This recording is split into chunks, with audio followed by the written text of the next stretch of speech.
Welcome to part 4 on rational functions. We're going to graph a rational function in this video.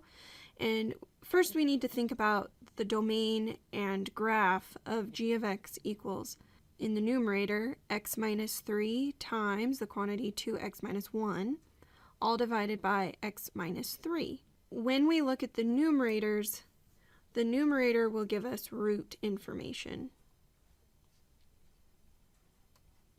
The denominator will give us vertical asymptote information.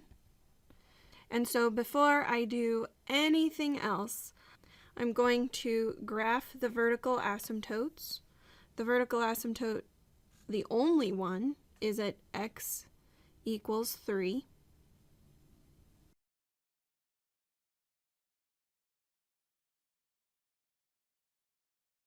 I need to look at the roots of the numerator. There is a root at x equals 3.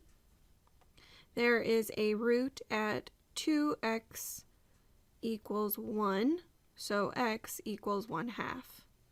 Now, if I look at the numerator and the denominator, there is a removable discontinuity because the binomial x minus 3 in the numerator will divide with the binomial x minus 3 in the denominator. They can't just disappear though.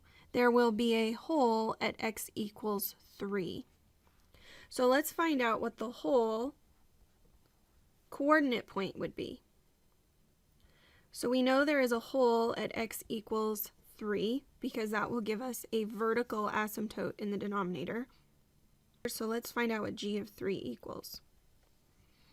If we divide out the numerator and denominator binomial that matches, we're left with 2x minus 1, and we'll substitute the 3 in. That will give me a 6 minus 1, which is equal to 5. So at the point 3, 5, there is a hole in the graph. And since the removable discontinuity was divided out, my vertical asymptote goes away.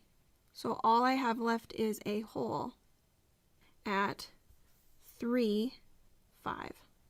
And you might even want to label this as removable discontinuity. Now let's see if we can graph the remainder.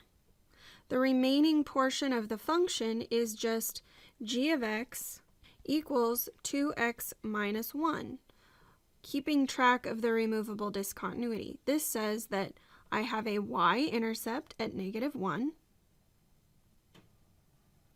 and I have a slope of 2, so a rise of 2 and a run of 1. That is my graph. So if I connect the dots, there's still a hole at 3, 5, but it continues onward to both the negative and positive direction for g of x.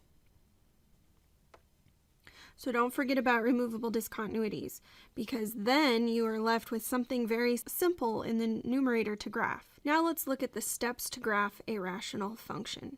We're going to use these steps over and over and over again to break down all the intricacies of rational functions. Step 1, factor the numerator and denominator. Step 2, reduce the numerator with the denominator if possible and find the holes on your graph. We just did that in the previous example. Find all the asymptotes. There weren't any in our previous problem. Find out if your graph crosses the horizontal asymptote. That one might seem a little weird right now, but we'll talk about that more in detail as we move forward. Find the x and y intercepts. Now, if you have enough to work with, sketch the graph. Otherwise, if y equals 0 is a horizontal asymptote, create a sign chart and use that to graph. If you can't find y equals 0 as a horizontal asymptote, substitute points where needed. This is usually not needed, but at the very most extreme situations, you might have to use this.